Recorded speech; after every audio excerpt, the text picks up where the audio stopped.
She was more than excited for the day ahead. Not only would Jon be spending time sparring with her and Lyanna, but he had told her that he had a surprise for her too. Whatever it was, she couldn't wait for it, and it was something that her father noticed as she hurriedly broke her fast. That he and Robb both teased her for her excitement made her feel as if both of them knew and were keeping it from her, but as she finished the last sausage, she found she cared not. "Arya, walk, don't run," Elle said as she got up from the table. Sorry," she replied as she walked slowly to the door and then ran from there. Arya had intended to run to Lyanna's room, but she got no further than the end of the corridor before she saw Jon walking her way with 2 of his Kingsguard. Remembering her courtesies, something which both Mage and Elle told her was important, and therefore something she actually put effort into, Arya walked to the king and attempted a curtsy, glaring at Jon for smirking at her. "Pleased to meet you too, my lady," Jon said back, and she mumbled as softly as she could, though he still heard her call him stupid. "I should send you to the dungeons," he said before mussing her hair and making her laugh. "Can we go and get Lyanna, Jay?" she asked. It was the one compromise she made with his name. Jaehaerys was a mouthful, and Jay just didn't seem right to her. He was Jon, and though she knew he was not, he always would be. And she knew now she was not the only one who thought so. Robb had told her that he too saw their brother, not as the king or Jaehaerys Targaryen, even if he was both those things, but as Jon, just like she did and Sansa did also. So Elle had suggested just calling him Jay. It worked for both. She had said, and so in public, and when she didn't slip up and call him Jon anyway, that's what she called him. "She's waiting for us. Come on, little wolf. We've got a busy day ahead of us, and you'll want your surprises too, won't you?" Jon asked. "Surprises? There's more than one," she asked excitedly, smiling when he nodded. They walked from the Red Keep and out beyond the sparring grounds, Arya looking at him and frowning only to find he'd arranged somewhere quieter for them to spar. It was understandable. As each day he sparred, he'd draw a crowd, and while he told her that he partly did so on purpose, he also confided that he kept his true spars much more private. That she'd been invited to some of those too.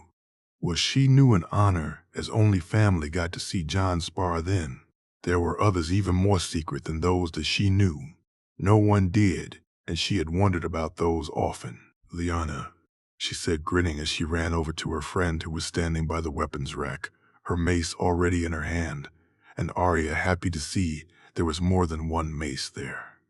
Her friend went first, Jon spending time correcting Lyanna's stance and showing her why this one worked better than the other. She looked on as he showed her how to use the strikes against her to her advantage, showing her how deflecting them away would unbalance an opponent, and then explaining why movement was so important in a fight. By the time it was her turn, Arya was ready, overly so, as she almost caught Jon with her first strike, so eager had she been to begin. "Don't use so much power, Arya. Not right away. Ease into it," Jon said. "Why?" she asked curiously. "You don't want to show your hand too soon. If you use all your power early, not only will you tire yourself out, but you'll also show far too much to your opponent, and they'll know what to expect. Vary it, confuse them, and when you've got them where you want, then you strike," Jon said, as she glared at him when he moved and tripped her, causing her to fall to the ground. The rest of the lessons went really well, though, and she felt that both she and Lyanna had learned something valuable here today. They'd got some pointers from Sir Arthur, too, and it even convinced he and Jon to have a true spar. Arthur taking it 7-3, though she felt Jon was unlucky to not make it closer. Watching the Sword of the Morning wield Dawn against Jon wielding Dark Sister, though, was like something from the books. Both blades making the most incredible sound she'd ever heard when they clashed together. It was as they were sitting drinking their water and eating the fruit and cheese that Jon had sent for them that she got her first surprise of the day, Arya not having expected it, and both her and Lyanna immediately nodding that, yes, they really did wish to compete in the squires' duels, but explaining how they'd not thought that girls would be allowed. "You think I'd stop girls from fighting?" Jon asked. I mean, no, we saw the melee, Lady Mage, Jory, Lyra, Brienne, Obara, Nymeria, all of them competed. Arya said, naming each of the women as if they were the heroes of old. Aye, your grace.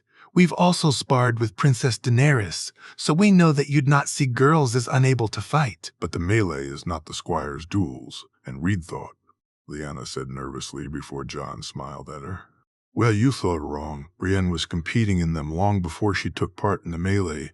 One day you, my little wolf, and you, little bear, will no doubt be just as fierce as Lady Mage, Daisy, Jory, Lyra, or my cousins and aunt, Jon said, and she looked to Lyanna, who now wore a true smile at the thoughts of it.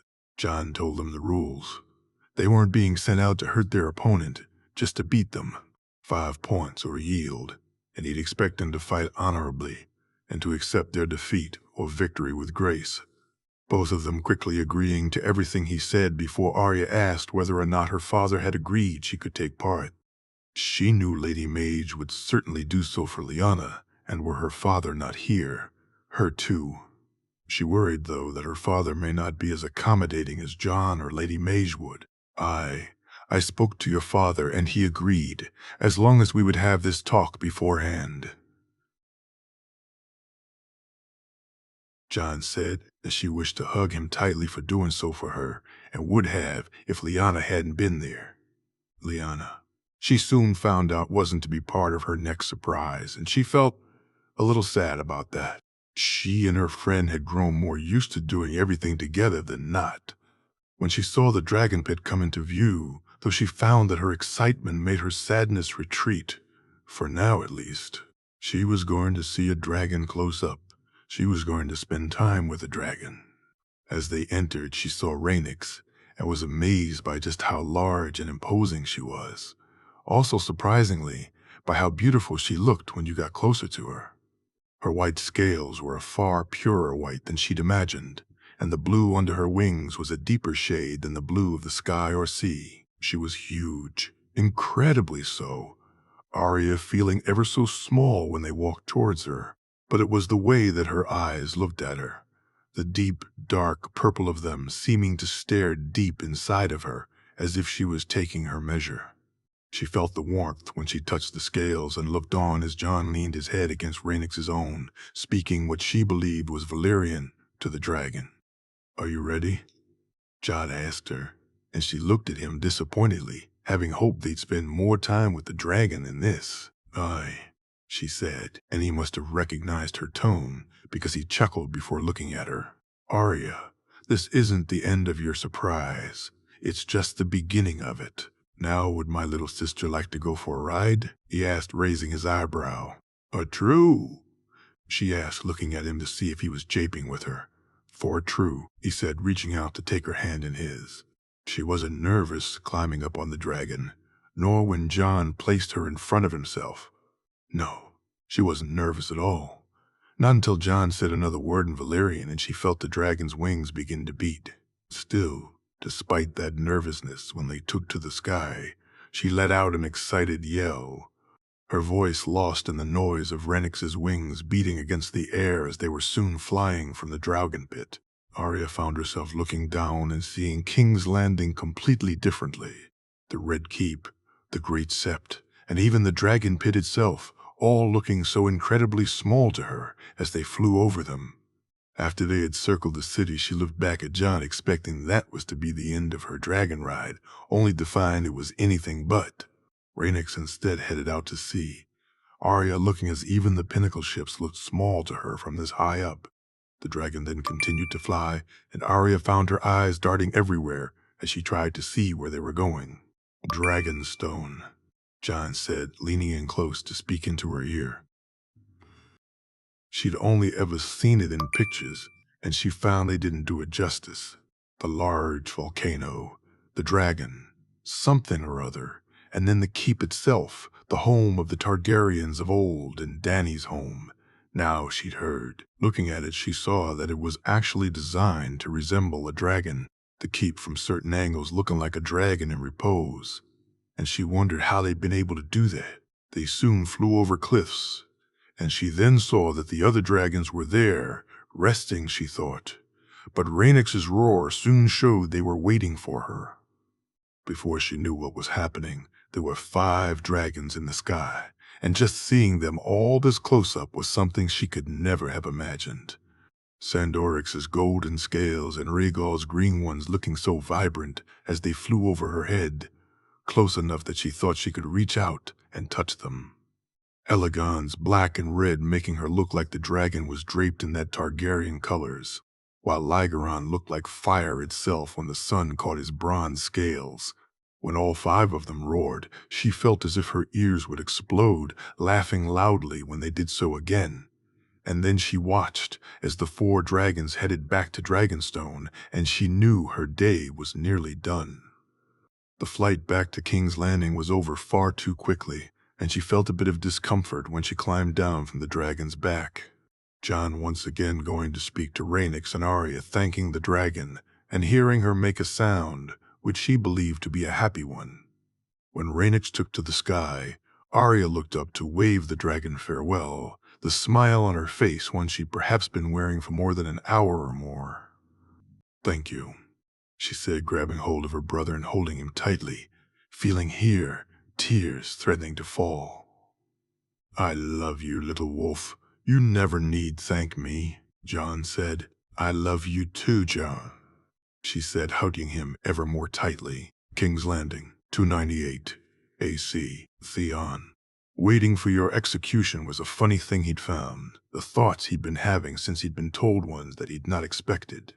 He'd thought that he'd face his regrets face on, and had found to his surprise that while that was true, the regrets weren't the ones he'd imagined they'd be. Instead of regretting that his actions had brought him here, he regretted the fact they forced him into those actions. Instead of regretting that he had attacked Arya Stark, he regretted that he'd not gutted the bitch, instead of trying to make her his salt wife. True, he regretted having gone to Bear Island, but more because of the outcome, more because of being caught, then because he felt it had been the wrong decision to make. That Asha had basically called him a fool to his face, not helping either. His sister was upset. He was to lose his head. Theon knew that, and yet a part of him felt that she really was not. She had been named Lady of the Iron Islands, the king himself promising to see her place there, while he, the heir to his father's throne, was set to lose his head. "Did you sell me out to get yourself a crown?" he asked, and the punch he got in return loosened one of his teeth. "Throne? What throne? Are you still the same stupid boy who arrived at Pike telling tales of your brave escape, of how you paid the iron price for your boat, brother?" "I paid the iron price often," he shouted. "Aye, but not when you escaped, you didn't. You think me the same as father? That I'd not have found out the truth about your grand escape? Then you really are a fool, Theon. As for a crown, I told you already, there is only one king, and he has dragons at his beck and call. Ships are no match for dragons." She said, her anger clear. "Aye, but you sold me out all the same."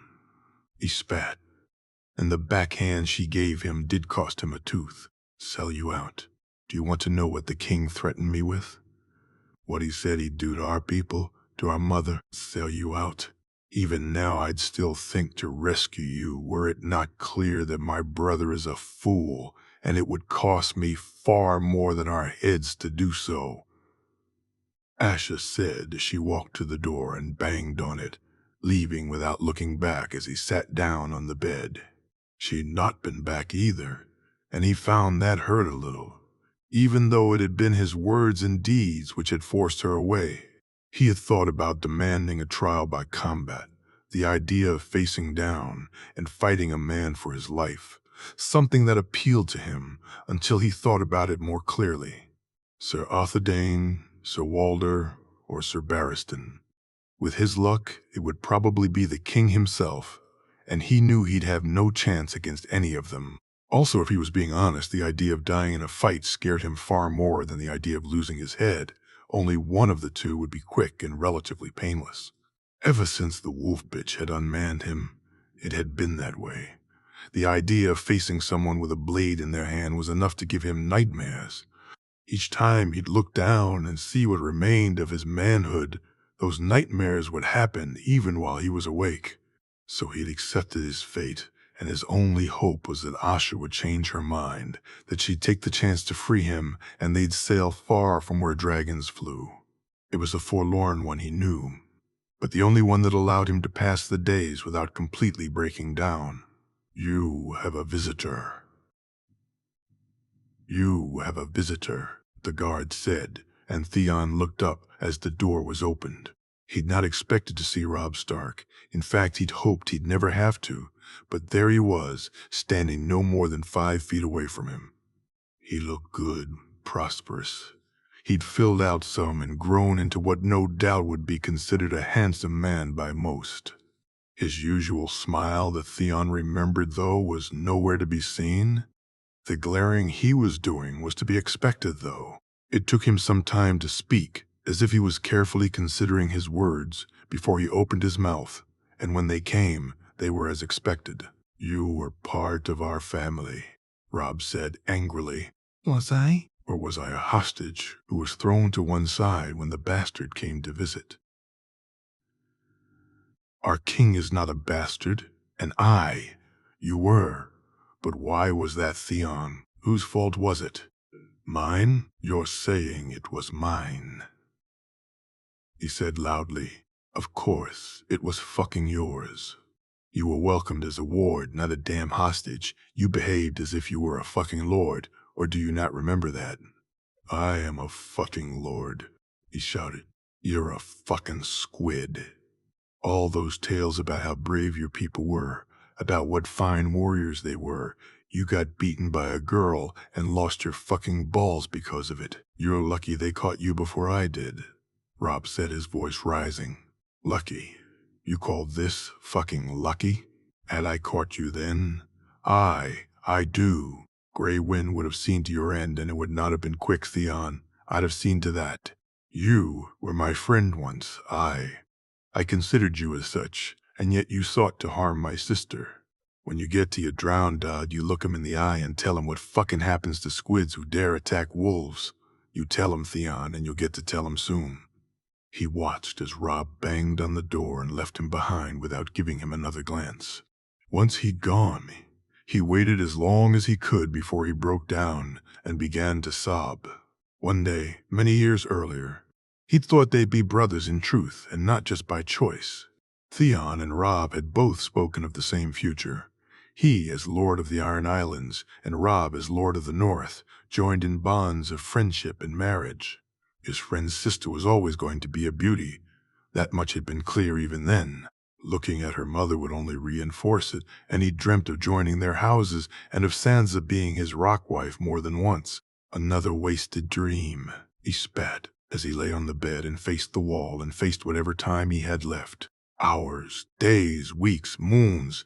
He could have been here for any number of each for all he could tell.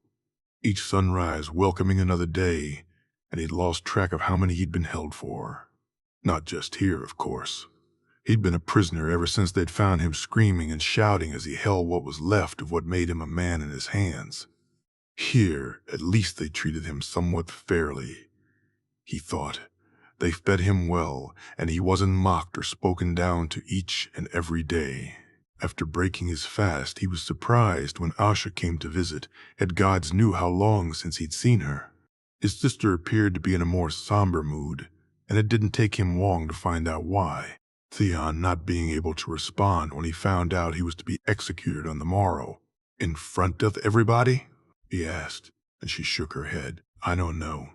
I'd imagine so," she said softly. "Asha,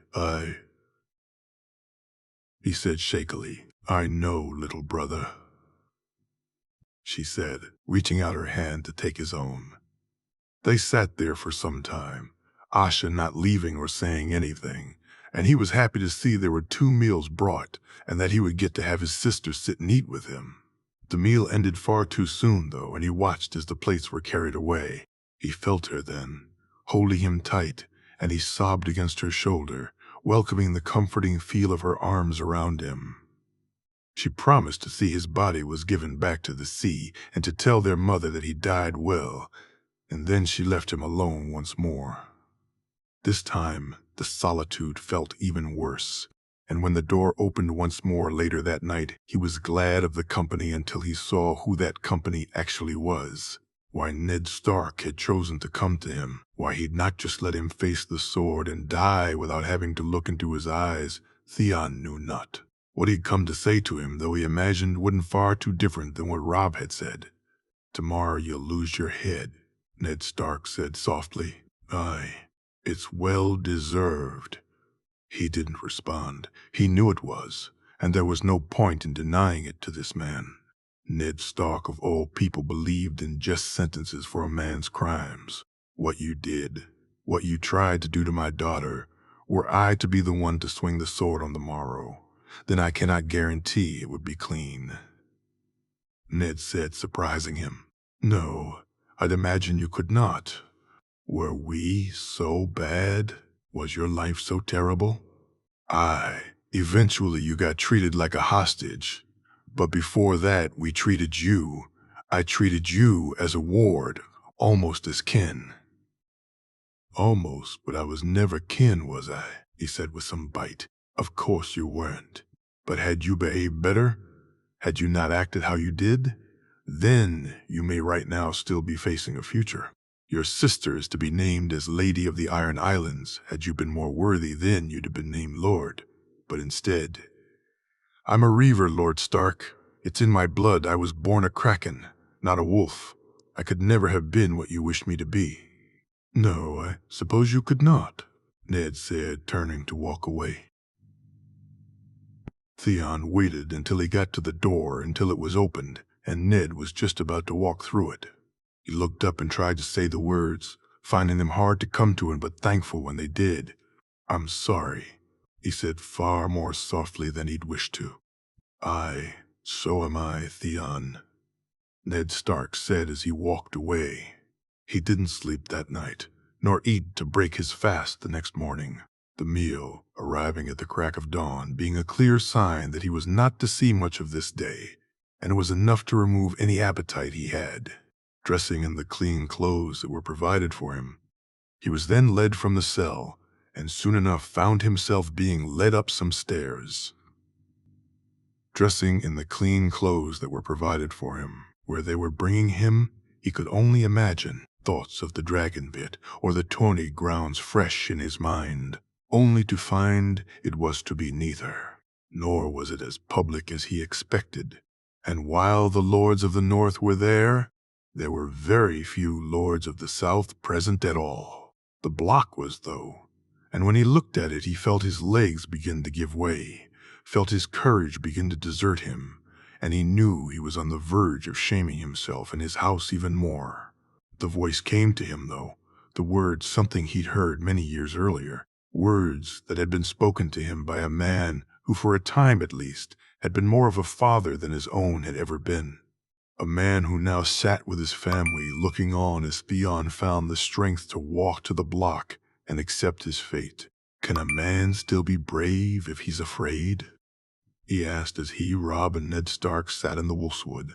"That's the only time a man can be brave," Ned Stark said. The walk took no time at all, and he looked to see the king was standing there looking at him. There was no anger in his eyes, hatred, yes, but no anger, and he thanked the drowned god for that. The two Kingsguard helped him to his knees, and he leaned his head forward over the block.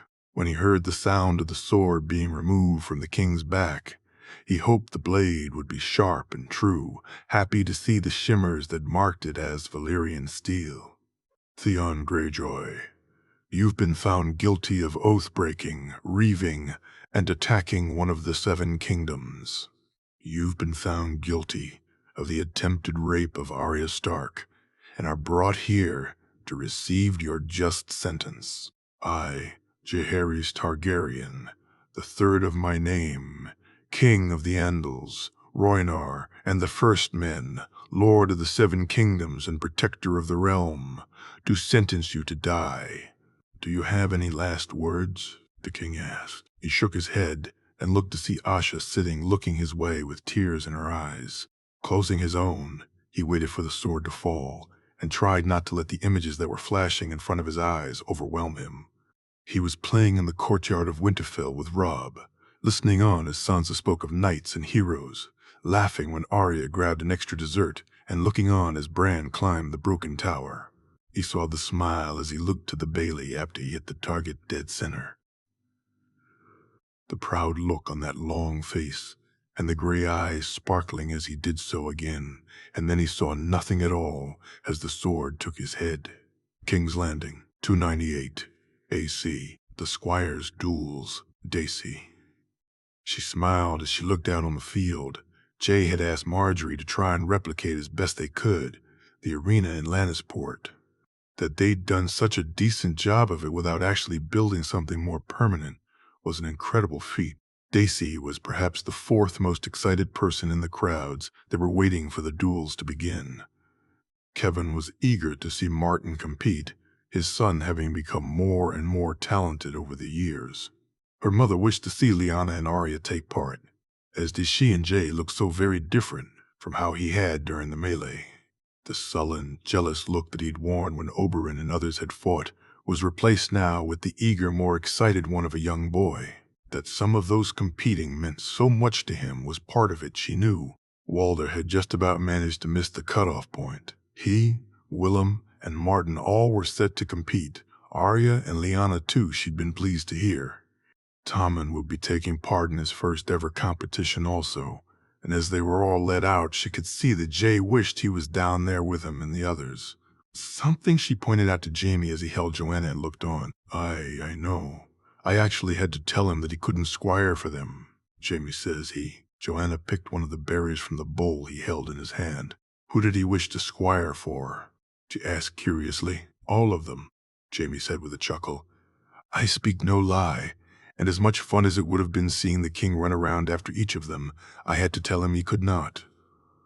She smiled at the image, knowing that it was something that Jay would do were he not wearing a crown, and so not at all surprised it was something he wished to do while wearing one. The crowd hushed, when instead of a herald, it was Jay himself who rose to speak. Daisy immediately seeing the smile on his face when he looked out at those who would be fighting today. My queen, my lords and ladies, men and women of King's Landing and Westeros, I'm so happy to have you all join me here today for the Squire's duels. She watched as he raised his hand to bid the crowd quieten, and as he looked down warmly at those who were lined up.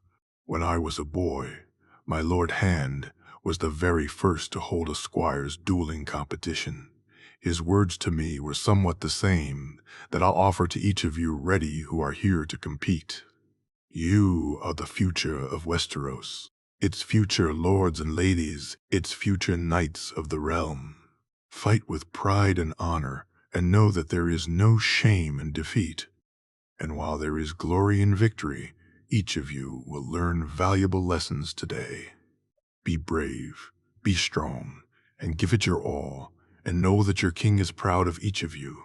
My queen, my lords and ladies, I give you the future warriors of Westeros. I give you the Squire's duels. Jay said to cheers. A few moments later, she watched on as two young boys faced off, neither of them more than 7 or 8 name days, and she was glad to see them shake hands after the fight with the king, cheering them on loudly. Willem beat a lad from House Grafton, while Martin easily disposed of a larger lad who was squire to a hedge knight. Daisy, seeing as Jay gave him a simple nod which brightened Martin's face up considerably. Look, it's Lyanna, she heard her mother say, and they both looked on as Lyanna faced off against the young Dornish lad. Spear against mace. This should be fun, Jaime said. And even Daisy felt the sharp point of her mother's elbow as it hit him when she had misinterpreted what her husband was saying. Lyanna struggled for a moment, but only for a moment, Daisy watching as her little sister began to deflect rather than parry the blows. The victory coming to loud cheers from her and her sisters, their mother now holding Joanna and whispering in her ear, and Daisy wondering if she was already promising her daughter her very own mace. Walder beat young Lyman Derry, though it was a close fight and only a slip from the younger boy had gained Walder the victory. The second round saw slightly longer fights, and she was glad to see both Arya and Lyanna come out victorious. Tommen had gained a forfeit win to enter the second round, and she looked on as he walked out nervously for his now first fight. the boy looking to the king and nodding before he looked to the crowd and waved up at his sister. Ricella had not wished to come back to King's Landing and had done so under protest. She had stayed mainly at the Lannister manse, rather than go anywhere near the Red Keep itself. It was something that she could understand, and were it not for the fact of meeting her future good family and spending time with her brother, she knew that Jenna would never have made her come. The girl was smiling and looked far happier now, though, as Tommen took up his stance, Daisy watching him with a keen eye, his movements unsurprisingly a copy of those that he'd seen Jay do. She turned to see her husband was watching just as keenly, and then Jaime smiled when Tommen got a yield, the boy's eyes immediately looking to the king's for approval, which he got before he left. He did very well, she said softly, leaning in close to Jaime. Aye, he did. Remember what he was like the first time we put a sword in his hand? Jaime said. And she chuckled, remembering the almost terrified young boy. He's come a long way from there, she said as she sat back to watch the remainder of the duels. Marjorie. He may as well be down there with them, she thought as she watched Jay make little moves each time someone he knew fought. Willem, Walder, Arya, Lyanna, Tommen, and Martin, who she knew was his favorite. Not that he cared for him more than the others, especially with his sister competing, but more, he saw it in the boy, the skill, the talent, and she knew that both he and Laura saw him as they had once been. A boy who was skilled with a blade was how J.A. had thought himself for quite some time. Laura's too, and yet they were both of them were so much more. When Arya fought her third fight, Marjorie saw Jay move to the edge of his seat. She winced when the girl took a blow, though it didn't seem to affect her any, as she still took the day. Lyanna Mormont would not be so lucky, though she thought, as she had drawn against Martin and would be coming up in a little while. Walder fell to Ned Dane, and she knew that Jay felt it would come down to him and Martin to take the day. Something she had found out that all the swordsmen believed would be the outcome. It was funny. Each of them fought so very different, and yet all thought the same way too. Jay used speed and spins, and Laura's could be flashy at times, but his technique was his biggest strength. Sir Barristan was all about the fundamentals, as Jay would say, and Jaime and Arthur combined the best of most of everything. Even the princess had her own style when she fought, and as Marjorie looked out at the squires fighting now, she could see it was something that they all shared.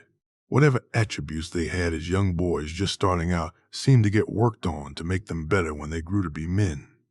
It was no different than women, she supposed. Their own skills and talents emphasized and improved upon to become their greatest strengths. My wife seems lost in thought. Why? Jay said, moving his head closer so as to speak softly to her. I was just thinking on these duels, she said. Something you'd like to share? He asked, and she shook her head, though soon thought of something else she wished to. Remember the first one? She asked, and he nodded before getting a wistful look on his face. Aye. Though I find myself remembering the girl in the crowd more and more than they duels when I think on it, he said, and she kissed his lips softly before they turned back to watch the rest of the duels. Tommen came out to fight a larger boy from House Umber, the northern lad seeming almost twice his size, and she wondered if he was an Umber himself. Is he? She asked, and Jay shook his head. No, you'd think it though, but he's from a mountain house, squires for crow food, Jay said. And she looked at him as if he was japing. Crow food, who's that? She asked. Mors, the great John's brother, Jay said as he looked at Tommen and motioned something with his hand. Why is he called? No, I don't want to know, do I? She said, and Jay chuckled as he shook his head. Marjorie looked back out as Tommen began to move in a circle, his feet moving far faster than the other boy could turn to face him. He never swung his sword, instead using it to thrust and to take a point here and there, moving out of the way of the larger boy's fiercer strikes when it looked as if he was trying to take Tommen's head from his shoulders. 1, 2, 3, 4 points.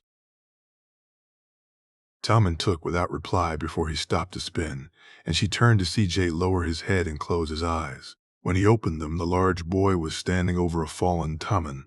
The blow he'd been caught with had ended the fight and would be a painful reminder to Tommen later on, she felt. "Is he badly hurt?" she asked Barristan beside her, and the knight shook his head. "Only his pride, your grace. I told him to move," Jay said, his disappointment clear, and that he wasn't worried for his squire allowed her to relax, though he still sent a servant to make sure that he was seen by a maester immediately just in case. Ned. It was so much different to normal sparring, and he thought long and hard before he'd agreed to Jay's request. If anything, it had actually been Mage Mormont and not his nephew who'd convinced him, as he knew that she'd not stop Lyanna from competing. Knowing that her best friend would be taking part, Ned knew that he couldn't stop Arya from doing likewise. That she was doing so well wasn't a surprise to him at all, as he'd seen her spar often, and he looked on proudly watching her show off her skills. She'd beaten 3 opponents easily, barring a strike to the shoulder that had made El wince. His wife had not been as convinced as he about allowing Arya to fight in the duels. That Sansa was on Arya's side only showed the differences in his daughter since she'd come south. He'd been ever more amazed by the young woman that she'd become. Ned held a father's pride for all of his children. Robb was to be married not long after they returned to the north, and today sat with the Manderleys and his betrothed. Sansa for once sat with him and Ella. Not that she had ignored him or not spent time with them, but he knew she preferred to sit with the Tyrells and Lady Olenna's grandson most of all.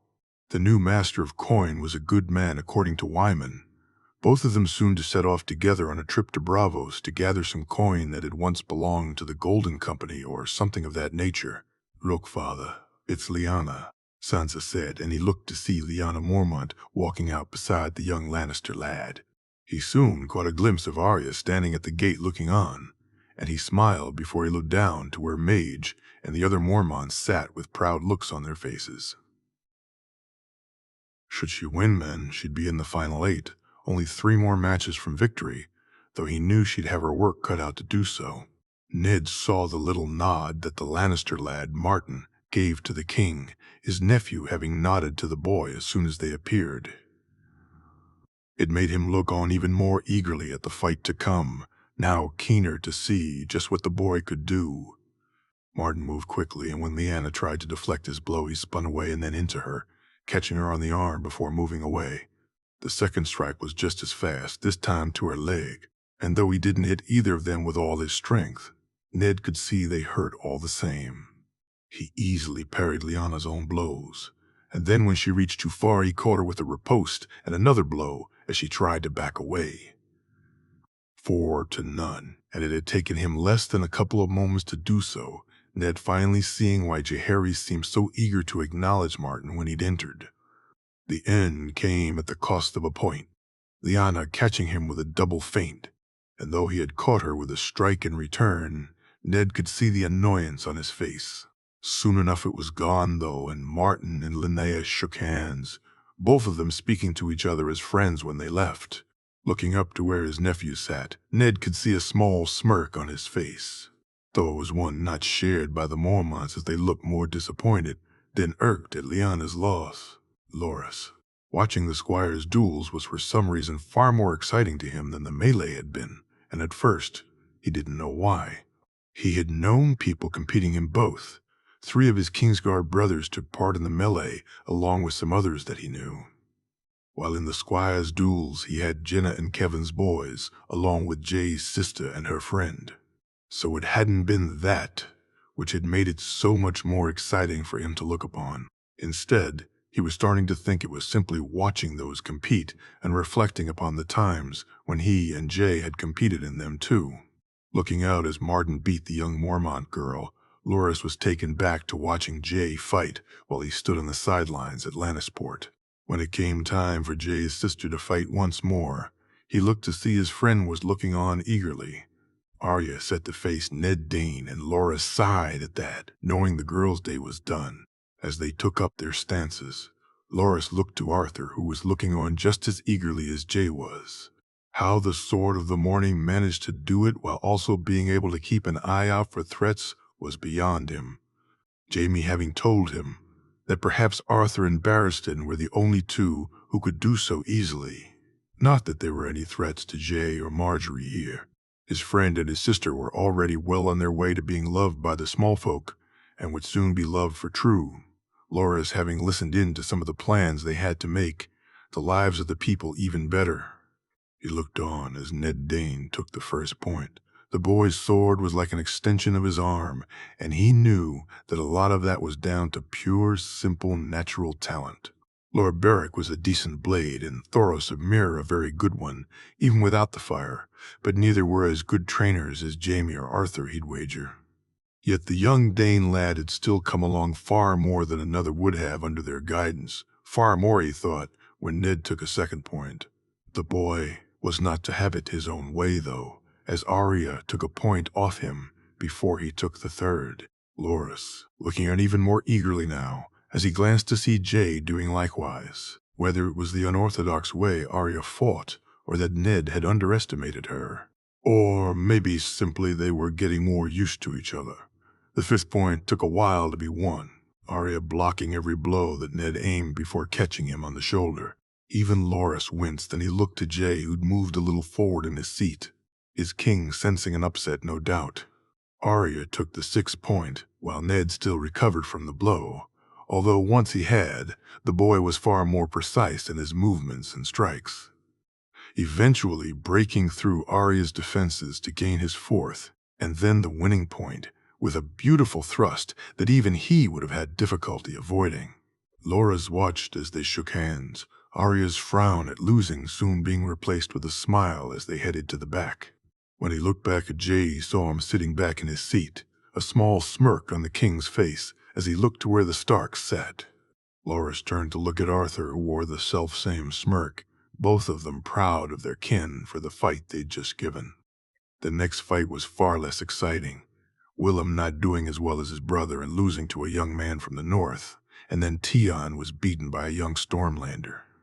When Martin came out to face a lad from the Riverlands, Loras looked to see that Jay had moved forward in his seat once again, just like Jaime used to do with him. He thought with a chuckle as Martin easily won his match, Jerian. His nephews had done well, Tion and Willem making it to the last 8, Walder having been beaten earlier but still putting up a decent showing, and Martin now into the final 2. Kevin's lad had shown his mettle over and over out there, each match almost looking easier and easier to him. The last 2 had been 5-1 victories, and as Jerian looked out at young Ned Dane readying to fight, he caught Ashara looking on nervously. The reason why was very clear. Ned was easily dwarfed by the boy he faced, who was from the north. Is he truly below the age? Ashara whispered, and Jerian leaned in close to answer. I'm sure he is, my love, he said, taking her hand in his. It was different being with her now, the two of them even more truly together than they had been since they'd wed. Jerian had finally managed to give up the ghosts of the past. For now, at least, he thought as he glanced at Joy, who was eating peanuts with Walder and Tion, though there was still time to cross that river and tell that tale to his daughter, and at Jay's advice it wouldn't be for a while that he did so. Both him seeing justice done for Bryony and Ashara, finally being free to be who she truly was, had changed things between them. When she'd come to him and told him of the offer that had been made to Cregan, he'd been both delighted for the boy and a little sad knowing that he'd be in the north and not the west. That he'd offered some coin to help with the building was the least he could do, and as with his own tale for Joy, they'd not shared that one with her just yet either. Ashara, wishing her to enjoy the tourney before they sprang it on her, that Cregan would be moving away to the north. It was the other thing that she'd sprung on him that had changed things between him and his wife. I am who I've wished to be for so long, Jerian. I'm finally myself again, Ashara said happily. Ash, there was a meeting of the Northern Lords where Cregan and I were invited and where Ned revealed the truth about us both. Ashara said. He surprised you with this? He asked a little angrily. No, he suggested it. With Kragan to be named as Lord of Sea Dragon Point, it was bound to come up, and so we spoke, and he suggested that if we wanted to, then we could speak on the truth of things. It went well? He asked worriedly. It went well. She smiled. So Ashara Dane lives once more, he said, chuckling. No, Ashara Lannister lives, she said with a beaming smile. 4 words she'd said to him, and things had been changed forever between them. It was as if a weight had been lifted from her. The woman she had almost been hiding from view was now finally out in full show once more. That she could now interact with her family, be seen speak to young Ned as an aunt, or to Illyria as a sister, or could wear her house's colors if she so wished, had made her almost glide at times. She was happy, he knew that. Happy in who she was, and happy with him, and though he'd not believed himself worthy of loving anyone again, he loved her with all that he had in him. Jerian looked on as Ned took the match, and Ashara and Joy cheered him on. Joy even more loudly once Ashara had told her that Ned was her nephew, just as Martin or Tion were his. Does that make him my cousin too? Joy asked. If you so wish, Ashara said, and Joy nodded. I want lots of cousins, just like John has, Joy said as she offered Ashara a peanut which his wife took. He almost broke out in laughter at the look on his daughter's face when the last fight was to take place. Her new cousin was fighting her older one, and Joy not able or best pleased to have to be neutral. When he caught her looking from Martin to Kevin and from Ned and Ashara, Jerian lost his fight and the laughter came out. The glare his daughter shot him when she realized he was laughing at her, one which only made him laugh louder. You can cheer for who you wish, Joy. Either way, our family wins, he heard Ashara say, and caught the look Joy sent Jay's way, and then his daughter's suddenly more serious face. Martin will win, she said before nodding. Win he did, the match ending 5-3, and while Ned Dane was good, his nephew was someone who'd just gotten better and better. Jerian looked to see Kevin, Dorna, Lancel, and Willem cheering him on, Janey having been left with Dorna's mother and sisters, as it was far too loud for her to be here. Martin and Ned both bowed to the king and queen, Garion watching as Ned soon walked away, leaving Martin there alone to take the plaudits his victory deserved, and as Jay stood up. My queen, my lords and ladies, good men and women of King's Landing and Westeros, it is with great pleasure I give you the winner of the Squire's duels, Martin Lannister, Jay said as the crowd cheered louder now. When he looked to Martin, he could see that his nephew felt proud, almost as much as his father and mother did of him, though it was the looks between Jay and Martin he found himself concentrated on. Kevin had initially been put out by Jay's arrival. Then, over time, he and Jenna had seen how he interacted with their children, how the boys looked up to him, and how Jay would spend time with each of them going over their movements and offering tips, just as he was now doing to his other nephew now. It had lit a fire under them, each of the boys wishing to get better, and none more so than Martin. As Martin turned and walked from the ring, Jerion couldn't help but wonder, would his nephew have always been this good? Or was it that he had someone to look up to that made him so? It was perhaps something he'd never know, and so instead he concentrated on the fact his nephew had just won, soon finding he was laughing and japing with Joy, which he told him that she'd known he would all along, and that Jay had told her to put her coin on Martin before the duels began. King's Landing, 298, AC. Jay Harris, Targaryen. Watching Martin win had been incredibly satisfying. To see the young man show off his skills in such a way was something that Jay was very happy about. That Arya, Willem, Tion, and Walder, and even Lyanna Mormont and Ned Dane had all done well only made the duels an even bigger success. While he knew that Jaime had come up with the idea to show him off, it was an idea that had so much merit. After this, he knew more young boys and girls would seek to get that little bit better, to improve, and to have a chance to compete in their own squire's duels.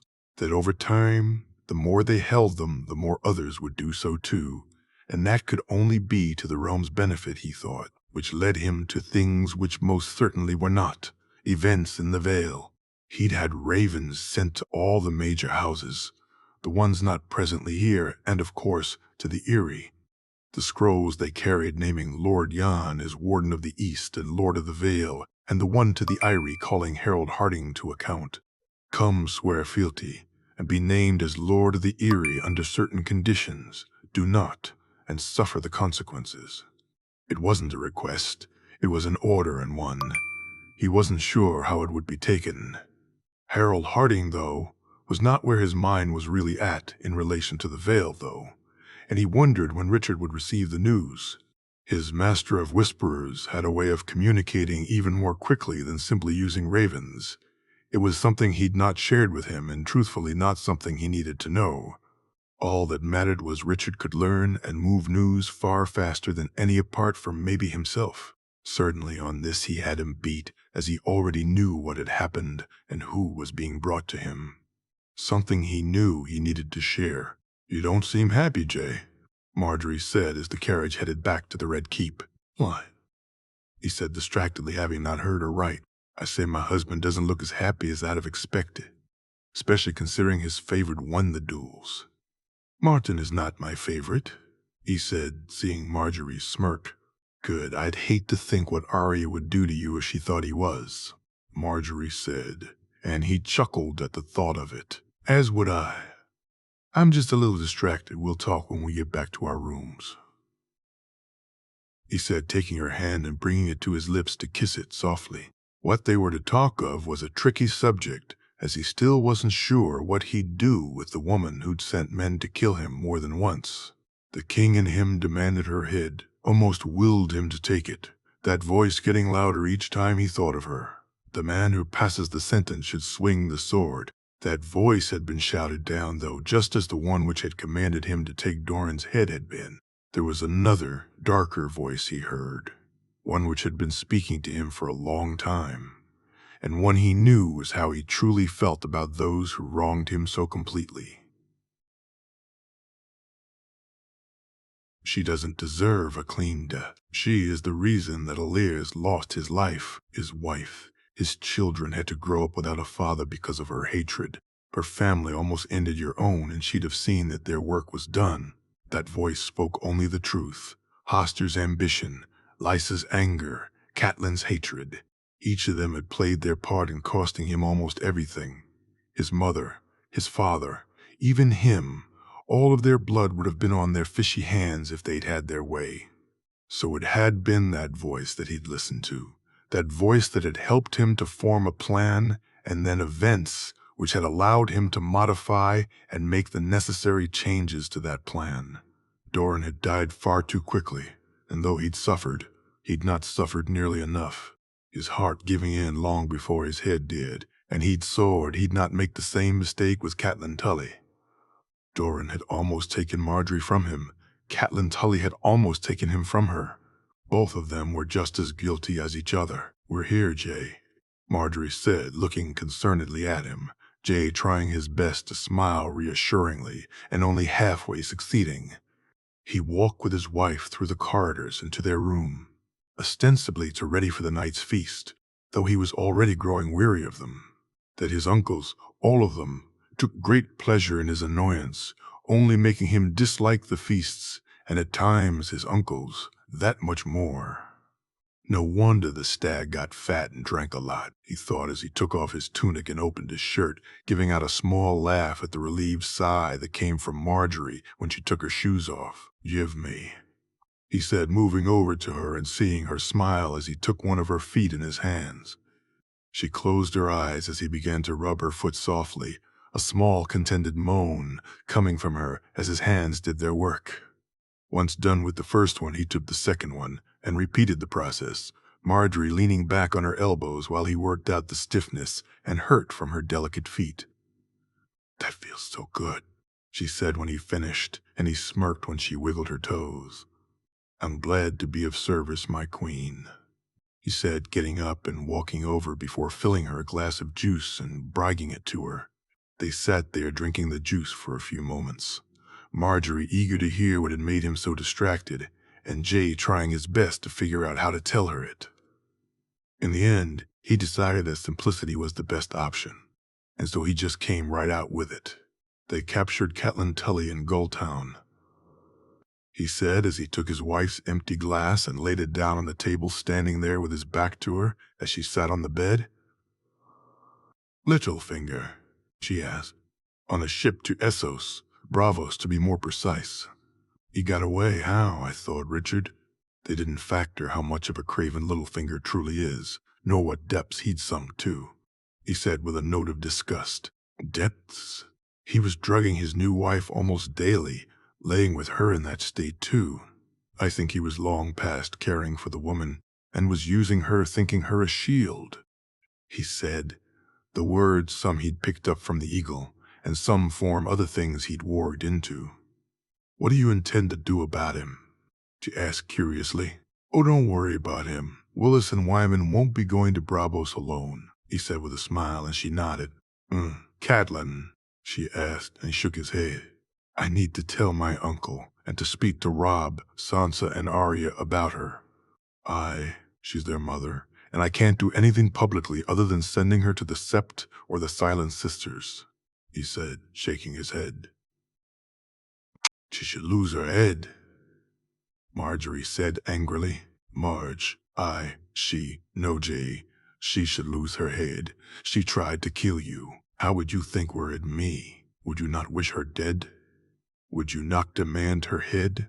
By the 7, I know you, Jay, you'd wish to take it yourself. Marjorie said, her voice rising as she walked over to him. She's their mother, he said softly.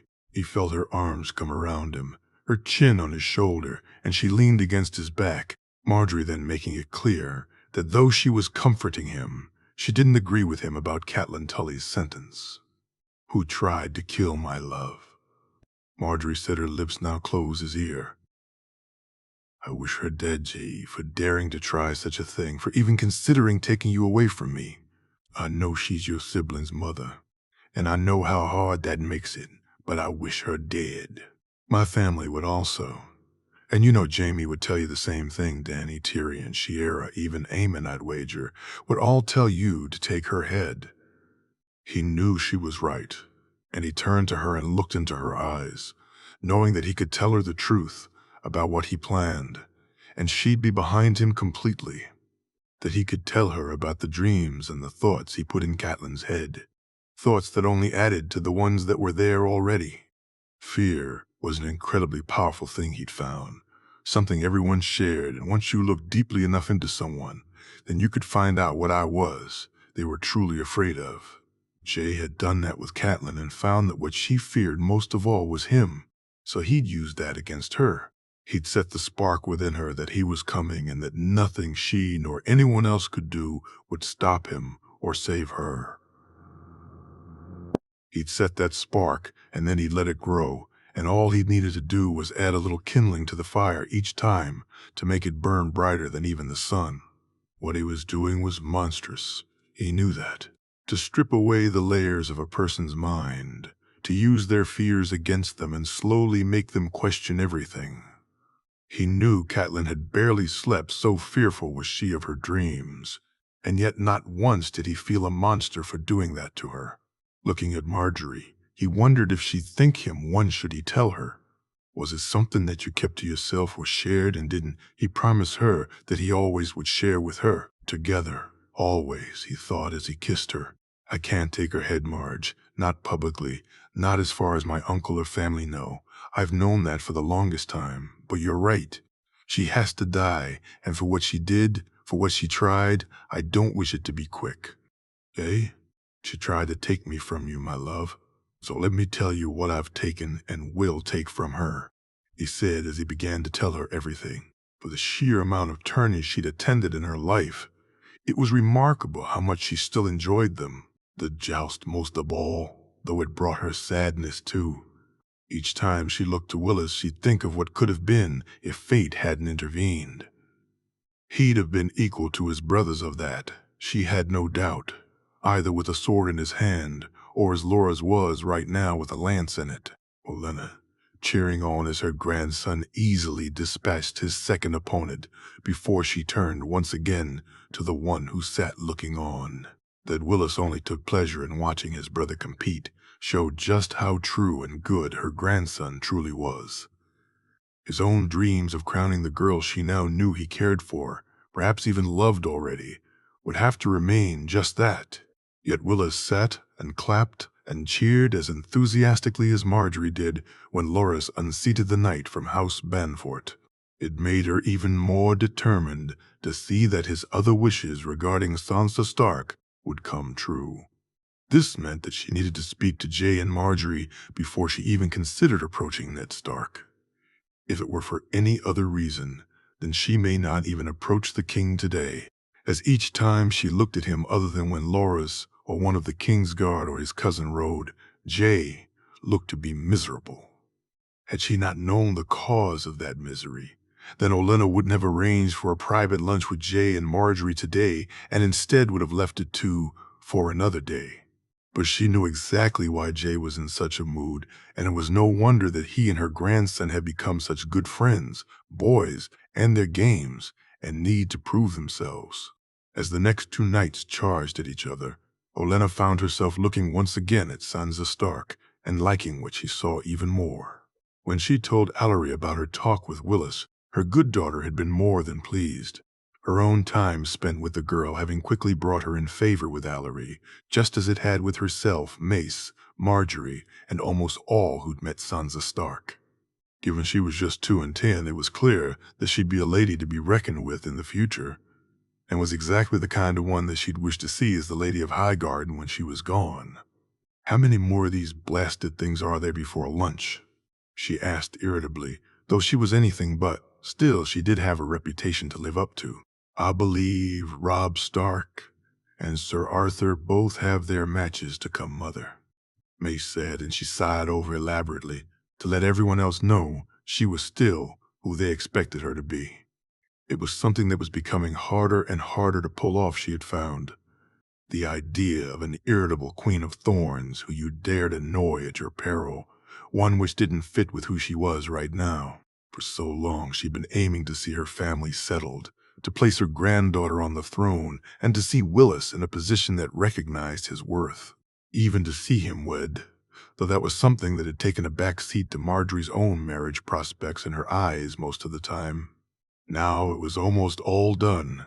Marjorie was a queen whose husband loved and respected her. Willis, a master of coin, and by the time she was done, he'd be betrothed to the king's beloved sister and the daughter of the Warden of the North. Loras was a Kingsguard, and Garland, though he turned down an offer of a role in King's Landing, had accepted the king's offer to be in charge of a reserve army. The lords who'd fought with him at Highgarden all keener to fight under her grandson rather than her son. It was both a dangerous and clever thing to do, but she knew that Jay had intended for Garland to be in a position to be named soon as Warden of the South. It was always supposed to be a military position compared to Lord of the Reach, which was to be a political one, and Jay wished it to be a military man who held it. That it was to be kept in her family was all that mattered to her, as one of her greatest fears had always been that Randall Tarley would be named as warden, which would have left them in a far more precarious position than they had been. Marjorie had soon explained it to her, though that while Randall and others didn't respect Mace, they did respect Garland, and this was a compromise that would work out to their benefits. She heard a cheer and looked out to the field, seeing Sir Arthur knock a Riverlander on his arse, and then watched as Jay moved a little forward when Robb Stark rode out against a Stormlander from House Wild. Olenna, watching as it took him 4 tilts to unhorse the knight, and thought that he rode well enough and handled the lance better. It had been nerves, though, which had almost been the undoing of the young lord. Still, she cheered, as did the king when Robb was declared the winner. And then she was finally able to remove herself and make ready for her meal and conversation. "Should I come along?" Willis asked as they walked to their carriage. "You wish the king to geld you?" she said. And though it was cruel, she found she enjoyed the worried look which appeared on her grandson's face. "You think he'll not approve?" Willis said, his voice going from worried to almost dejected by the end. I think you being there will not help, but I promised you I'd see this done, did I not? She said. And then she felt his lips brush against her cheek. Thank you, grandmother, he said. And she nodded as he helped her into the carriage. And then almost as soon as she had made herself comfortable, she was climbing back out as the carriage quickly arrived at the Red Keep. The walk to the king's chambers was one that felt far too short to her, and she wondered as she hurried along, or was she walking just the same pace as ever and simply distracted? Behind her, left and right walked almost casually, and it vexed her that her two guards had been very different since they'd met with Aemon Targaryen.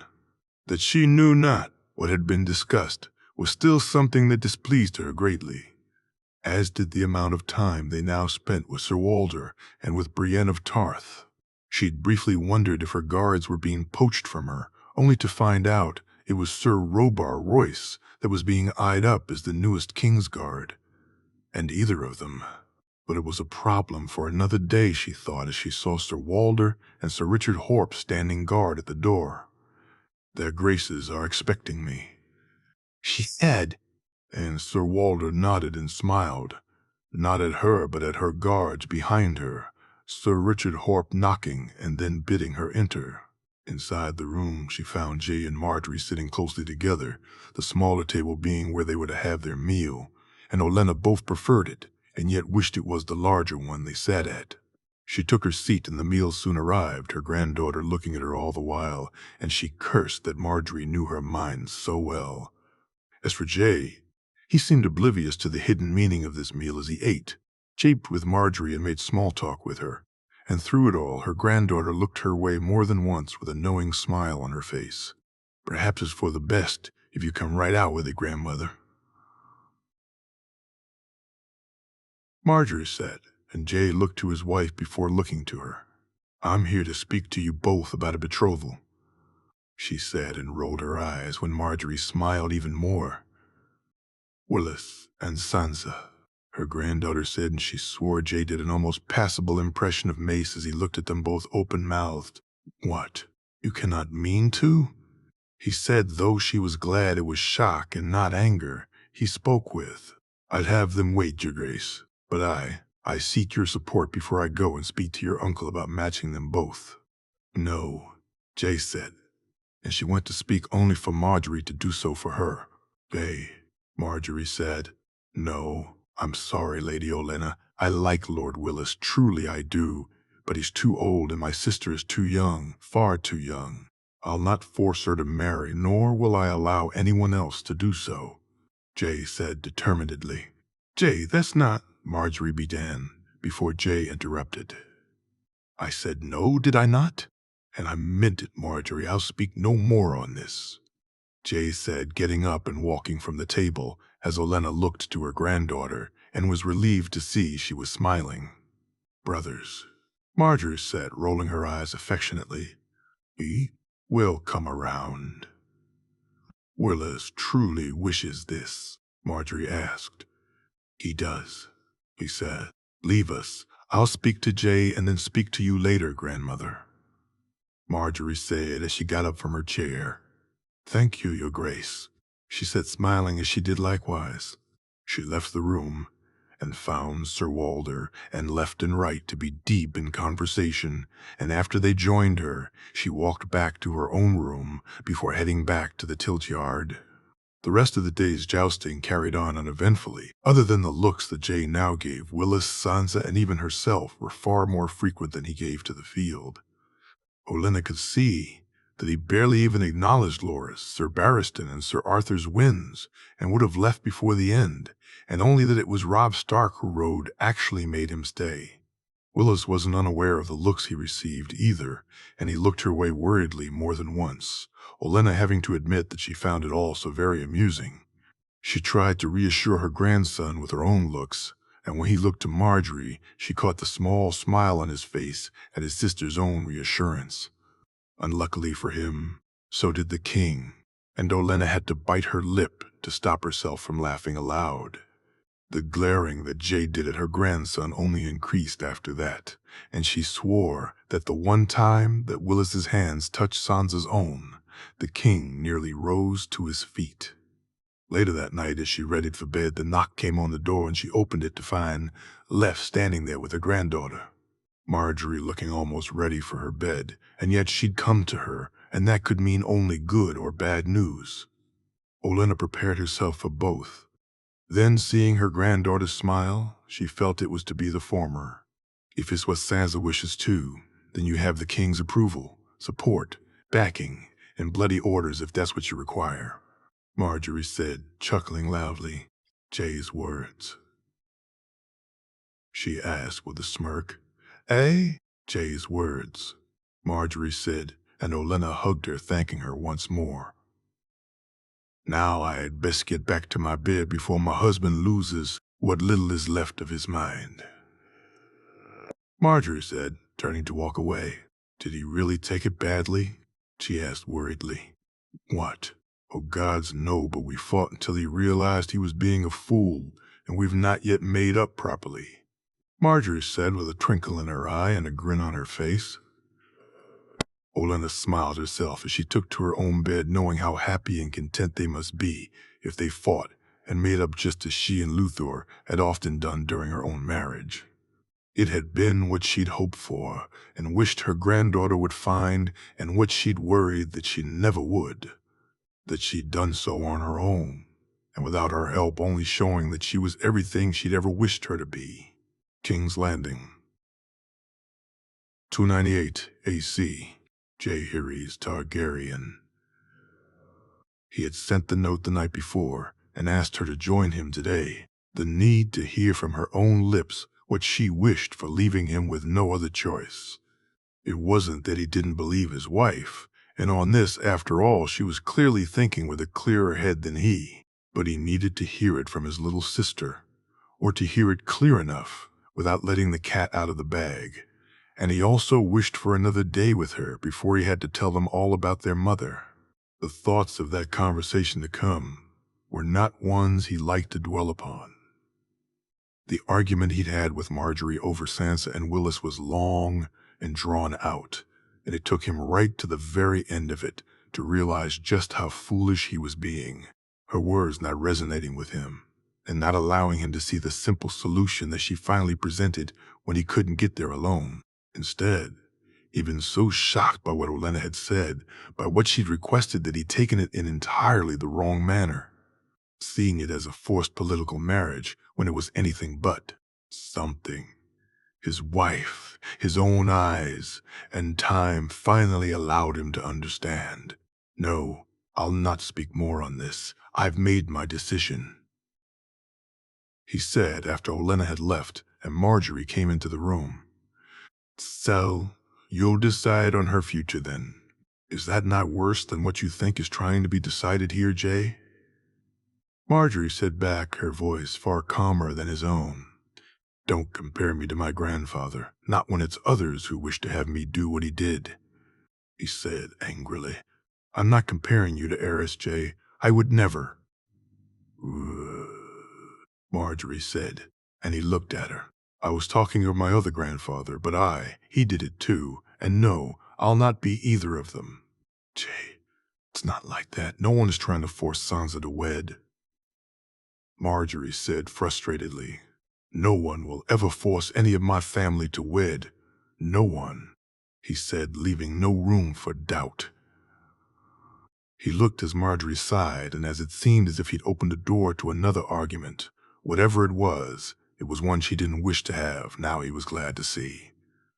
Your sister wishes this, Jay, so stop being blinded by the past and see that, Marjorie said before leaving him alone in the room. He'd tried, during the rest of the day's jousting, he'd tried to look at things from Marjorie's perspective. He was no fool. He knew Sansa had feelings for Willis. That she'd wished him not to ask her to dance was a clear enough sign of that. The age, though, even were they to wait, the age difference was an issue. As was the thoughts of feeling one way now and another later, and of thinking that was her best and only choice. Not everyone was as lucky as he was. A marriage that would have been arranged by politics anyway was one that had started out as anything but.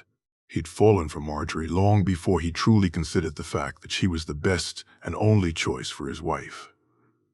She had been the queen of his heart long before it was clear that she could be the only queen for the realm.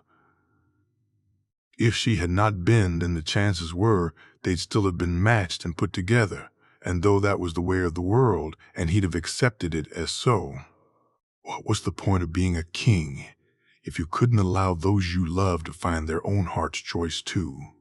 Watching them together, though, was seeing a heart's choice. Marjorie would no doubt say, and his wife, despite her own bias, was thinking far more clearly about this than he. Sitting in the arena as the joust took place showed that to him, and so when they arrived back at their rooms, they talked some more. Marjorie finding her words to be more listened to now, and once they'd done speaking, Jay had sent the note to Sansa to meet on the morrow. After his wife had come back from speaking to her grandmother, he had made his apologies clear and often, and both of them had eventually slept, and slept well. Jay walking alone the next morning as Marjorie wished for him to spend as much time with Sansa as he could. "Lady Sansa, your grace," George said, and Jay welcomed his sister into the room to break her fast, Sansa looking surprised that Marjorie wasn't here. "Is her grace not joking us, your grace?" Sansa said, and he looked at her. "She's Marjorie. Remember, and what have I told you about that your grace stuff?" he said to a smile from his sister as he led her to the table. "Sorry, Jay," Sansa said, his little sister getting better at using his name than others in his family were. "Besides, I wanted to spend time with you today. So how about after we eat? You're to be the king's guest at the joust. It's been an age since we spent time together as simply brother and sister," he said, and she smiled a fuller smile at him then. They ate and spoke on how Sansa was settling into life at King's Landing. Though she was to be one of Marjorie's handmaidens, she'd not officially started yet, as both Jay and his wife wished for her to spend as much time with her family as she wanted before they headed back to the north. That Sansa spent as much time with the Tyrells as she did with her own family had not gone unnoticed, and had taken on a new significance, given what Marjorie had said. Jay also trying to remember his wife's warning as he looked at his sister while she ate her meal. "Don't let her know, Jay. I mean it.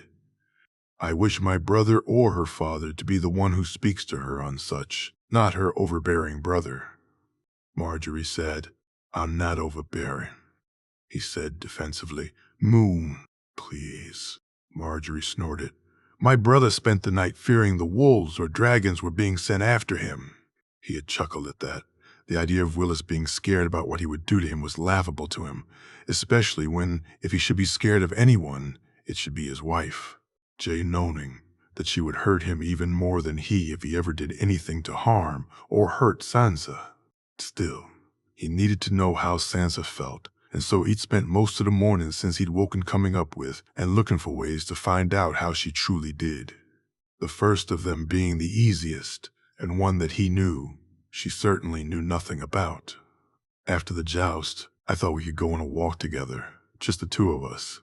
I know you and Lord Willis have explored the gardens, but since he'll be going away soon, I figured perhaps you and I could—" He didn't get to finish. "Going away? Why is Willis going away? I thought he was part of your small council." Sansa asked, the fork full of food left untouched on the plate where she dropped it the moment he mentioned that Willis would be going away. "Lord Willis and Lord Wyman will be heading to Bravos. I've some work that needed my masters of coin and trade to go there and take care of." "When? For how long? Does it have to be Willis? Can't you send someone else?" "Nah," Sansa said, her words hurried and desperate. "They'll be gone no more than a moon. Much less time I'd expect, and it has to be them, Sansa. It's in relation to coin and dealing with the Iron Bank," he said, and saw her nod disappointedly. "You'll be starting your own duties soon too, Sansa, so perhaps it's for the best that I send them at the start of that, since you'll be busy getting used to them." I'm sure by the time Lord Willis comes back that you and he would have much to speak on during your walks," he said, seeing the large smile which appeared on her face at the thoughts of that. "Aye, we will," she said, picking the fork back up and eating once more. After finishing their meal, they headed to the carriage to make their way to the tourney grounds, meeting up with Marjorie once they got outside the Red Keep. How his wife was able to ask him how things went so subtly was a skill he really should try and pick up, Jay letting her know that all was well as the carriage set off. He allowed Sansa and Marjorie to speak while he thought about how his uncle may handle the offer from Lady Olenna. Politically, the match was perhaps the very best that he could wish for his daughter.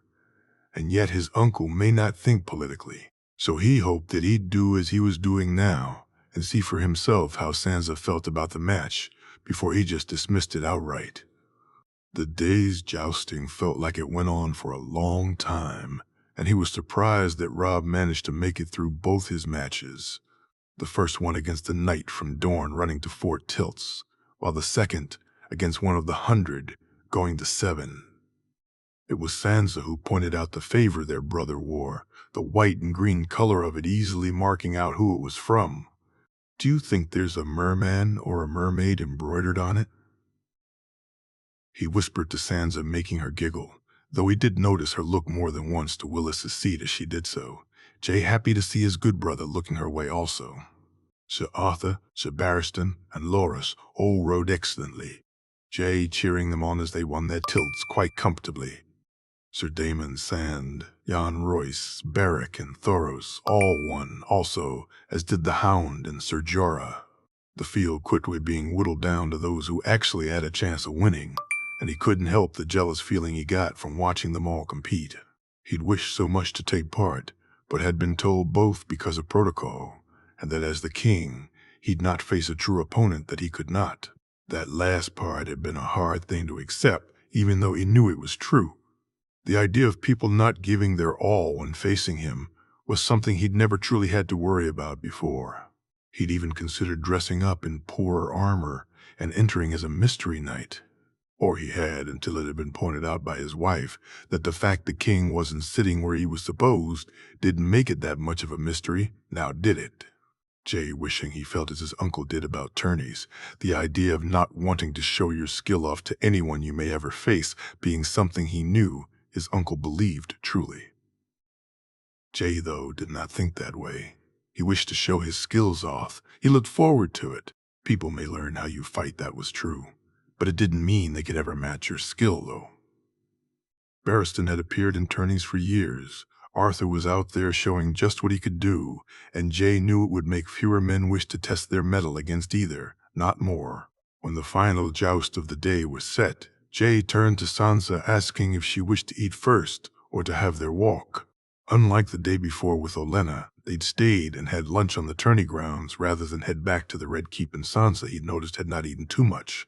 His sister had simply said she wasn't that hungry, and the walk would be nice before they ate that night. Jay finding himself really looking forward to it, and to their time together. "Sansa and I will join you later." "Do. We'll meal later," he whispered to Marjorie as the two horses rode out to meet each other, Jay barely paying any attention to the joust itself. "You still need more proof?" Marjorie asked, and Jay shook his head. By the time he left Sansa back to her room that night, they had walked, talked, and he'd even sung a song in the gardens for her when she'd asked. During their dinner, he did his very best to make her laugh as loudly and as often as he could, Jay happy to see Marjorie joining in with his efforts. When she asked for him to sing again, Jay had done just that, this time with the added bonus of being able to play his harp also for his little sister. He'd made her frown when he spoke of potential suitors, and had he not winked and nodded to his wife before doing so, then he'd have had annoyed them both, but he had needed to be absolutely certain. Sansa quickly making it very clear that she wished for no such thing, while trying to make it less obvious that she had someone in mind that she wished would pursue her in that way. When he'd said his goodbyes to her at her door, he'd hugged her tightly and kissed her softly on the cheek, whispering into her ear before he left her alone. "I love you, little sister, and I want you to be happy, you know that, right?" "I know that," she said softly. "Anything I can ever do for you, Sansa, anything you ever wish for me, I'm here for you always, and all you have to do is ask it of me," he said, feeling her hug him tightly before he kissed her forehead and bid her good night.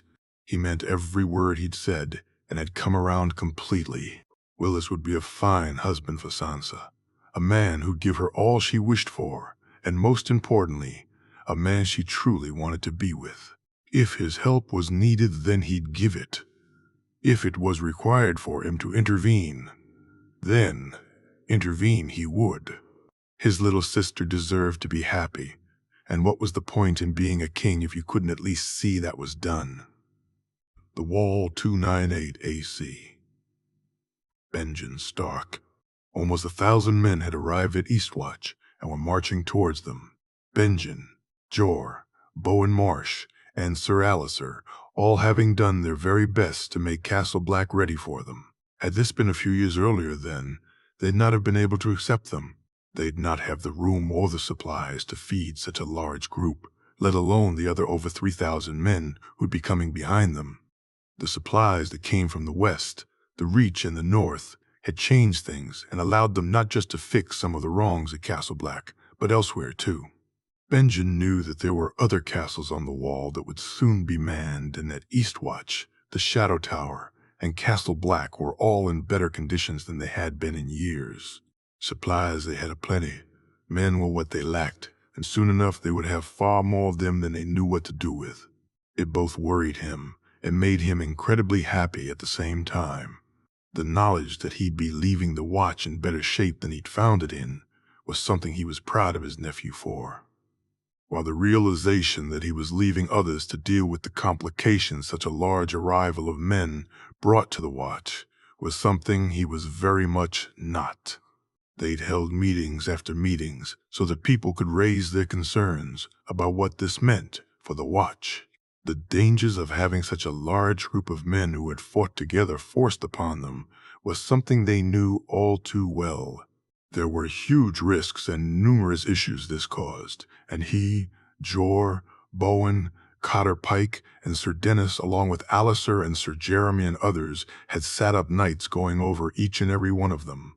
Dangers of mutiny, a risk to the integrity of the Watch's elections, the potential for mass desertions, all of it had been discussed over and over again, and contingencies put in place to lower the risks of each. It was why he'd not left or allowed the Loyalists to do so until these men arrived and were settled. And if he was being honest with himself, he had thought he'd have more time until he was to go south. Something that was becoming very clear he had not, and he felt as nervous about that as he was about the changes Jay was imposing on the Watch. He was to be the northern envoy according to his brother's Raven, to be based in the Red Keep and work with his nephew. And while the idea of being close to Jay was one he relished, he felt ill-equipped for the task he'd been assigned. "Thought I'd find you up here," he heard Sir Alistair say, and he turned happy to see the man was carrying a steaming mug of something. "Cider or soup?" he asked, and Alistair chuckled. A strange enough sight still even after these last 5 years. "Cider," Alistair said, handing him the mug, which he took a mouthful from immediately, the warmth of the cider immediately making the cold retreat just a little. "What brings you up here?" he asked, though he already knew. "Same as you, Benjen. Thoughts of the future," he said, and Benjen nodded as he took another mouthful. It was strange the kinship that had built up between them. They'd never been friends before, nor were they truly enemies or even overly antagonistic to each other. Benjen, though, had been left in no doubt how Alistair thought of his family and their role in the fall of House Targaryen, and Benjen had equally left the night, in no doubt that he didn't give two shits how he felt. Alistair respecting that if not his house's reasons for rising, and on that point time had made Benjen do likewise. He thought their reasons to be good and true and found that they'd been played and manipulated. All the houses had, and yet there was little comfort in knowing that, with the truth of who Jay was. Though Sir Alistair had looked at him much differently, his house very differently, and his sister almost reverently. While the man had never said a cross word about Lyanna, Benjen had been sure he'd thought badly of her. If so, he now thought anything but, and even occasionally asked him about his sister. Over time they'd become dare. He say it, friends. Sir Alistair, eager for any news he could get about Jay, and together with Aemon, all of them had spoken on the future more than once. None of them ever expecting the one that had arrived, though. The men will be here on the morrow or the next day. You sure Jor is right in this? Sir Alistair asked after what, to Benjen, felt like a long time of silence, but had perhaps been a moment or two. Aye, we need to split them up, and we need to have the other castles up and running, Benjen said. I never thought I'd live to see it. Is it wrong that I'm happy I won't? Alistair said, and Benjen chuckled. Benjen chuckled. What will you do, Alistair, when we leave? After I present myself to the king, I'll see if there's room for me in his service. If not, then I'll go home and think about it there, Alistair said. Sir Jeremy and the others? The same. 5 years, you'd think one of us would have come up with a better plan, Alistair said, laughing a little. Aye. Let's hope the plans we came up for here are better than the ones we came up for our own futures, he said, and took another swallow from the mug, finishing it off as he looked out at the wide expanse beyond the wall. They took the lift down, and after bidding Alistair good night, he went to his room, eager for his night's sleep and wondering how many more of them he'd have in this place that he'd called home for 5 and 10 years. Other than on his rangings beyond the wall and his visits back to Winterfell, his room had been where he'd spent most of his life. This room had been his world, and as cold and uncomfortable that it had been, he'd grown to love it a little too. It was his. Poor though it was something he'd earned the right of, and was his, and his alone. And soon it would be his no more. He was woken the next morning by the wet tongue, and he wondered who'd let the wolf back into his room. Frost had kept close to the wall for the last few days, his wolf almost sensing that they'd soon be leaving this place, and Benjen had felt his excitement over it. Getting up from the bed, he reached over and stroked the wolf's head, allowing some of what Frost felt spill over into him. The wolf was keen to be back with his pack once more, and Benjen felt that he needed to get on board with that fact too. King's Landing may not be where he'd expected to end up, but his nephew was there, Aemon was there, and soon he'd not be a lone wolf anymore. Benjen, quick, you need to see this. He heard Sir Jeremy shout from outside his door, as though he hurriedly dressed and moved from the room to join him. When he got to the courtyard, he saw Jor, and many other of the brothers of the Night's Watch were all lined up over the main gate and all looking east. Benjen, running over with Sir Jeremy and climbing the stairs to look at what they were. It didn't take him long to see, and he felt a shiver down his spine looking at the men who marched their way. To see 1,000 men be marched, and to march in such a fashion, was an imposing sight. It was immediately clear these were no raw recruits. These were fighting men, men who'd been in countless wars, and who, should they actually integrate, strengthen the watch immeasurably. Benjen looked to Jor and could see both the excitement and worry on his face, and that it was matched by the others too. When he looked at Sir Alistair and Sir Jeremy, though he could see another expression, it was one he felt that he may be wearing also. Both men seemed relieved, as if they were finding out that all they'd ever wished for was coming true, and he supposed in a way they had. They'd been promised their freedom when Jay took the throne. They'd accepted they needed to wait a little longer until the new men arrived and were settled, and now they were ever closer to leaving this place. When Alistair turned to walk back down the stairs and to see the gates opened, he almost bounced down them, the spring in his step clear for all to see, and Benjen was surprised to find that he too felt the same way. He would be leaving here soon, heading south to be by his nephew's side. The rest of his days to be spent working alongside her son and helping him and the North to prosper. As noble a calling as the Night's Watch was, surely there was nothing nobler than doing what he now must, and he found himself looking forward to the days to come. King's Landing. 298 AC. The joust. Robb Stark. That he'd made it through the first 2 days was something he was incredibly proud of, especially as this was his first true joust. He'd thought the opponents he'd faced to be the hardest he could, and yet had looked on as Sir Arthur, Sir Barristan, Loras, and Sir Jorah had all faced men that he doubted he could beat. Still, he'd gotten to the last 16, made it to the last day, and had won 5 jousts, and that was an achievement to be proud of. It was certainly one. His future good father and good grandfather were, and one that his betrothed certainly was.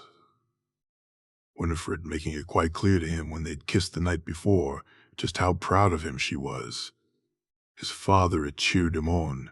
Cregan, Arya, Sansa, Winifred, and Willa, and most of the Northern lords and their heirs had cheered him on. Even if there had been fun, had at his expense too, the Small John being the main instigator for that, until Arya had threatened to sick Nymeria on him, that being enough to quieten the large man down, at least while Arya was present. Jay had cheered him on too and given him as much encouragement as he could, though with the others competing he knew that he'd not get his brother's full favor. Today, though, would be different. He knew. The other competitors that were left were all far more experienced than him, and there would be no luck of the draw for him to hope for.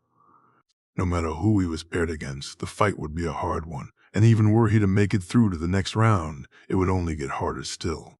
He stood waiting for the list to be posted, and then hung his head when she saw his name next to Sir Arthur's. Of all the people he could have gotten, only the bold would have been worse. Gods, I'm so jealous, Loras said as they walked back to their tents, Robb looking at him as if he had lost his mind. Jealous? He asked, shaking his head. Aye, jealous. Riding out against Sir Arthur in a tilt, with the realm watching on. What could be better than that? Loras said dreamily. You, my friend, have an odd sense of what is good, he said to a laugh from Loras as he turned to go to his tent. He dressed in his armor and was glad to have the young man to help him. Though he'd never wished to be a knight, he'd squired for one, and Sir Wendell had asked his own squire to help him for the day. Robb looking at the young lad as he helped him into his armor, and knowing that unlike he, Rickard wished to become a knight more than anything in the world. You're really facing Sir Arthur, my lord? Rickard asked excitedly. I am, he said, and the boy smiled as he helped him into his last piece, Robb looking to the opening of the tent and readying himself for what was to come. He was soon sitting on his horse and watching as Sir Jorah and Lord Jan Royce fought to a 7-tilt victory for Lord Jan. Robb, taking the lance and looking out at the field to see Sir Arthur already waiting for him, praying he'd not embarrass himself. He was relieved when he made it through the first tilt, and when he connected on the second, he thought that he'd done the impossible, only to find he'd not, as Sir Arthur still sat. Riding down for the third, he felt as if he had a chance, and then he felt weightless before he crashed to the ground. He'd barely even felt the lance connect with his shield, and even as he rose to his feet he wasn't sure how he'd been beaten, only that he had. As he looked to Sir Arthur and nodded, and then to the crowd where Winifred was wearing a worried look, until he removed his helm and smiled, Robb heard his name being cheered, as well as Sir Arthur's. It made his walk back to the tents feel a little less humbling. He'd done well and had suffered no shame in his defeat. Robb feeling a little bit of pride coming back to him at that and finding himself looking forward to the night's feast to come. Loras sat and helped him into his armor, and he readied for his tilt, his eyes drawn to the favor he wore that was covered up beneath his pauldron. He wished he could wear it openly and show the world that he wore the favor of someone he loved, but he knew he could not. His best friend may be the king and his sister the queen, but the world still wouldn't accept him for who he was, even if they both already had. Marjorie having known his truth long before he did, and Jay and he had been so close that it was inevitable his friend would figure it out. Though he'd never actually come out and spoken of it explicitly with either of them, both had made it clear that it made no difference to how they thought of him, and for that he was eternally grateful. The thoughts of one or both of them judging him and finding him lacking were not ones he felt able to deal with. Looking to Satin, he knew that he felt the same, although without the worry about how people saw him. Whether that was the nature of his love or the fact that he hadn't been born into a life where people expected so much of him, Loras wasn't sure. "Sir Undar?" Satin said, taking him from his thoughts, and Loras nodded. "Robb Stark got Sir Arthur," he said.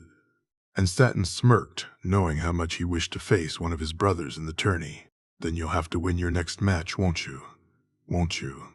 Satin said as he brushed his hair from his face before placing his helm on his head. He wished for nothing more than to kiss him, to hold him and listen to him speak softly into his ear, as they did when they were alone together.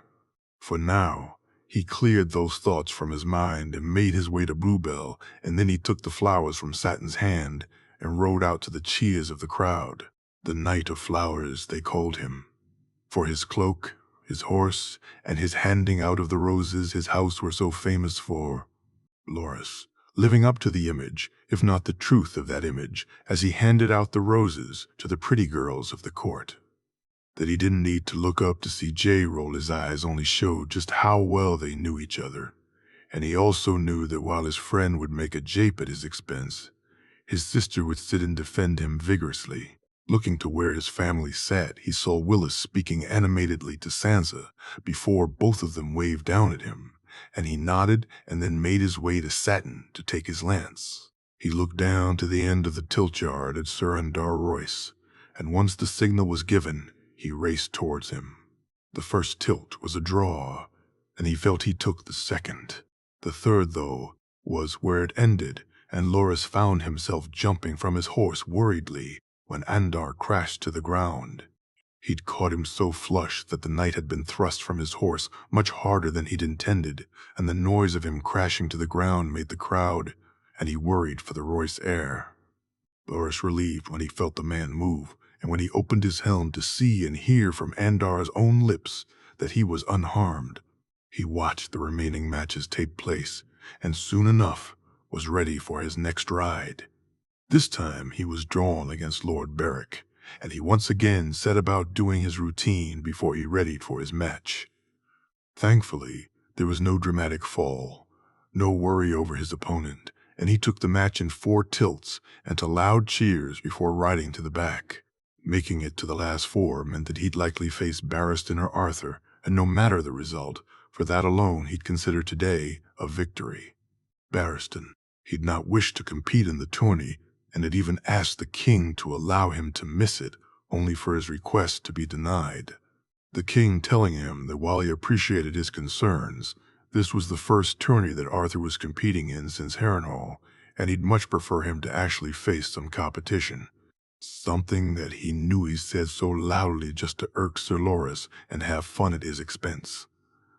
The thoughts of facing Arthur in a joust did stir up memories, and so he reluctantly agreed to compete, which he was most happy about now as he was finding he'd enjoyed it immensely. Even the early rounds had stirred his blood, and watching Arthur ride had made him remember days long since past. Each victory bringing him closer to facing his friend once more, and each time his lance connected, he felt a young man again. He'd felt it since the king was crowned. Each morning he woke up and readied for his day, and each night he'd made his way back to White Sword Tower. When he looked at his brothers, all of them, Sir Walder, Sir George, Sir Richard Horp, and Sir Loras and Arthur, of course. When he sparred with them, or with the king, and now here while representing the crown in the joust. His white cloak and white armor both were pristine, and the knocks he took not feeling as hard as they had but a few years earlier. He looked down the field at his opponent, Thoros of Myr, the man who'd won the melee and who felt for his king as Barristan did, albeit for very different reasons. He was all who stood between him and the final 4. And as good as he was, he'd be no match for the bold this day. And certainly not if the crowd was to be believed, given how loud they cheered. As he raced down, he heard the cheers rise, and they had only been dwarfed by the cheers Arthur himself had got. both he and Sir Loras playing second place in the popularity stakes to the Sword of the Morning. It wasn't a surprise to him. Arthur had not been seen compete in 7 and 10 years, while he and even Sir Loras were well known to one and all, and had been seen by almost everyone at one point or another. As his lance connected with Thoros' shield, Barristan heard the cheers once more and turned to ride again. 4 more times he rode down, and each time he connected clean, the last one finally doing the job as Thoros fell. Barristan turning to ride to the back, only to see Arthur standing there watching on, a welcome smile on his brother's face. Jaime. He should be down there riding out against them and seeking to send each of them crashing to the ground, but he knew he could not. He told Jay he could not ride, and had seen how annoyed and upset it made him, and for him to then compete would have been rubbing it in way too much. That his king was now smirking at him each time he looked. His way was a small price to pay, he felt, as he knew Jay was feeling exactly how he was each time the horses ran down the line. The final 4 had been unsurprising to him. Arthur and Barristan he'd expected, and Loras had a talent for jousting that was almost equivalent to Jay's for the blade. The Hound was also damn impressive, and the favor he wore making it clear who he was riding for. That, and the sound of Daenerys cheering loudly each time he won.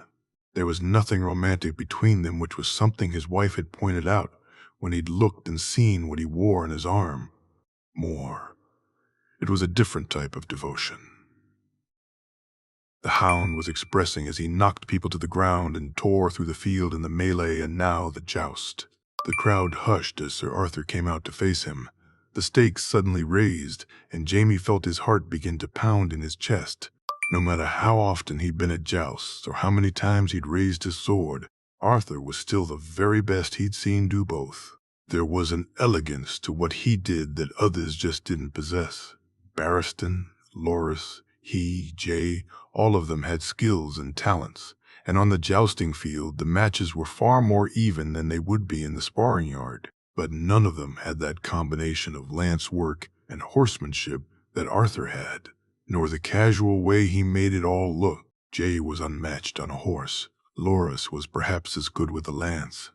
Barristan was flawless in his execution of both, and he was perhaps a better lance than any. But for the combination of both, none of them matched his mentor, and watching him was almost like watching an artist at work. Jaime looking on with great interest as the 2 men clashed over and over. 1 till 2, there, 4, right up to 6, and neither had given ground. And he, Jay, and the crowd were on the edge of their seats when both men stumbled in the 7th. Only one fell.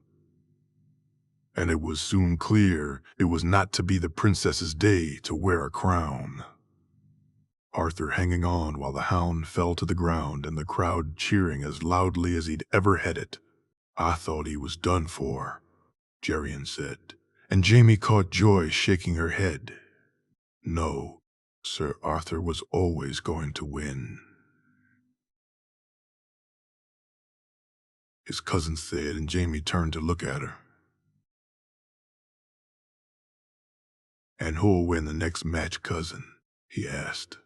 And Joy smiled before she looked to Jay and then back to him and answered. "Auras," Joy said emphatically. He admired her confidence, but on this one she was wrong, and as the bold and Loras came out, he found himself cheering on his brother rather than his former squire and the man he'd knighted. It wasn't that he cared any less for Loras than he did Barristan. If anything, it would be the other way around. The boy, though not as close to him as Jay had been, was still someone he considered almost a son. No, it was more that he not only felt that Barristan would win, but he hoped he would. The thoughts of him facing Arthur in the final being ones which made the little boy inside of himself incredibly excited to see. It would turn out not to be, though. And when Loras took it in 5, Jaime found himself looking to Joy, who was sitting there with a smile on her face and who had just received a wink from the king as well. As they readied for the final match, Jaime almost asked her who she thought would win, only to stop himself at the final moment. He found that he was keener to see it without knowing anyone else's opinion to change how it may look. The first tilt was even, the second and third went to Arthur, and on they went, splitting them right up until the ninth. Jaime, looking to see Jay looking on with a glint in his eye, and to drop his shoulder as they rode out for the final time. As he looked out on them both, he saw Loras do the same as Jay had, and he wondered if he'd seen him do it, only to figure out that he had not. And it wasn't that Jay had given him a sign, it was Jay simply noticing a way to win. A way that Loras had seen too, as Arthur's lance found nothing but air, while Loras's hit hard and true. The crowd holding their breath as Arthur fell to the ground, and then the cheers roaring around the arena as Loras took the day. "I told you he'd win," he heard Joy say happily to Jerian, and he shook his head as he laughed before rising to his feet and cheering Loras's victory as loudly as he could. Jaime then looked on as the herald announced the winner, and Loras rode over to where the garland was before riding and stopping in front of Jay and Marjorie. "Your Grace, I would name you as the Queen of Love and Beauty," Loras said as Marjorie took the crown from her brother and smiled beamingly as she placed it on her head. "I thank you, Sir Loras, and compliment you on your fine victory here today," Marjorie said to the loudest cheers of all. King's Landing. 298 AC. Ned Stark. He had intended to spend some time with Elle alone before the feast tonight, only for the note to arrive from Lady Olenna requesting a meeting with her and her grandson. So after returning from the joust, and instead of being able to get out of these clothes and just sit and speak with his wife until he needed to dress for the feast, he sat in the solar and waited for Olenna and Willis Tyrell, and waited. What they wished to see him about, he knew not, though he suspected it had to do with trade or something of that nature. It was because of that he'd thought of asking Robb to join him, his son having a better grasp on those things than he, but he'd thought the better of it and allowed him to spend time with his betrothed instead. He deserved it, after how well he performed in the joust after all, Ned feeling so proud to see him out there not looking out of place and showing just what he could do. Even losing, he'd done so with honor and shown great fortitude, and he could have asked no more of him than that. So he'd have this meeting alone, and hope that it wasn't too complicated or complex for him to follow along with. "My lord, Lady Olenna, and Lord Willis," Aelin said, and he bid him send them in. Neither of them wished for refreshments, and so he forewent the ale he'd been looking forward to, settling instead for a mug of water as they took their seats. While Olenna looked determined, Willis looked pensive, and he wondered why that was, only to be shocked by the words Olenna spoke and to find himself speechless for quite some time afterward. "Lord Stark, my grandson and I have come with the offer of a betrothal for Lady Sansa's," Olenna said, and Ned looked at her as if he'd not heard her words at all. His mind was trying its best to make sense of what she was saying. Sansa, his Sansa, to marry who? Loras, no. Loras was a Kingsguard, so it couldn't be Loras Garland. He was married, wasn't he? Surely she couldn't mean? Would she? But he was too old, far too old, and Sansa even for Loras. Sansa was far too young. No, there must be some mistake. He must have misheard them both. His thoughts were mangled and making no sense to him as he tried to understand what was being asked of him. "Forgive me, Lady Olenna. I must have misheard you," he said confusedly. "You have not, Lord Stark. I bring the offer of a match between Lady Sansa and Willis," he said. "My daughter is far too young, and I mean this with no offense, Lord Willis, but you are far too old for her." "I take none, my lord. And believe me, I have thought how you have myself. I care greatly for Sansa, my lord. She is wise beyond her years, and yet even I know she's far too young to be married," Willis said, and Ned breathed a relieved sigh. "Then I do not understand," he said, wondering why he was here, if he already knew this. "I propose the marriage takes place in a few years, Lord Stark, when Lady Sansa reaches her majority," Olenna said, and he felt the confusion inside his head once more. He looked at them both and tried to quieten down the voices that were threatening to overwhelm him, while he did his very best to think about what was best to do. Sansa felt affection for Lord Willis. Perhaps it was even more than the simple crush he had at first thought his daughter had. That much he had known. But would she be happy with such a match? Ned thought she may be, for now at least. But what about in a few years' time? What about as she grew older and saw more of the world? And did he wish her tied down to a match that she may not want then? The answer to that was one he didn't even have to search for. He knew it, as clear as he knew anything in this world, on that he already had the answer. He was not his father, and he never would be. And while he would approve the matches his children made, he'd not force them into any. He'd seen far too clearly what happened, should you try and do that, and so no, he'd not make the match unless there were caveats regarding his daughter's possible changed feelings. That they wished to wait showed they, or at least Lord Willis, understood this and had factored it in, something which earned his respect. The man also cared to have his approval, as that was clear in how he was looking at him. "Forgive me, Lady Olenna. Lord Willis, my mind is racing ahead of me as you've both managed to catch me by complete surprise. I find I need a moment," he said, standing up and bidding them stay in their seat while he walked into the other room. He was disappointed to see Elle was taking a nap, as he knew that he could use her counsel now. And since she wasn't there for him to talk, and his mind wasn't allowing him to think clearly, he closed his eyes and reached out to someone who'd help calm him down. Feeling the wolf's presence very quickly, and almost immediately, he began to feel more relaxed. It allowed him to free his mind of the voices and the doubts, and to concentrate instead on the positives and begin to formulate a course of action. Ned walked back into the other room and took a seat after he had sent out for wine and ale. He looked at the two people sitting opposite him, Olenna looking almost angrily at him as if he was about to refuse, while Willis looked almost crestfallen, both of them eagerly accepting the wine now, and Ned taking a much-needed swallow from the ale when Aelin brought the refreshments into the room. "My daughter is most precious to me. Lord Willis, most precious, and I want nothing more than for her to be happy. Which is why I suggest the following," he began before reaching to the mug of ale. He paused while he took another swallow from the mug, looking to the man once more before glancing at Olenna and seeing her sitting now with a half-smirk on her face. "I will speak to Sansa and see if this is what she wishes. If so, then we'll speak some more and finalize the details of a future betrothal. However, even if my daughter wishes this match wholeheartedly now, her age and the time between now and when it would take place will both need to be addressed. Her fostering at Highgarden is also to come to an end should she accept. I know she's already been offered a position with the Queen, but if she is to be betrothed, then she cannot be a ward of House Tyrell and will instead be a ward of the King and Queen. Is that acceptable to you both?" "It is, Lord Stark," Olenna said.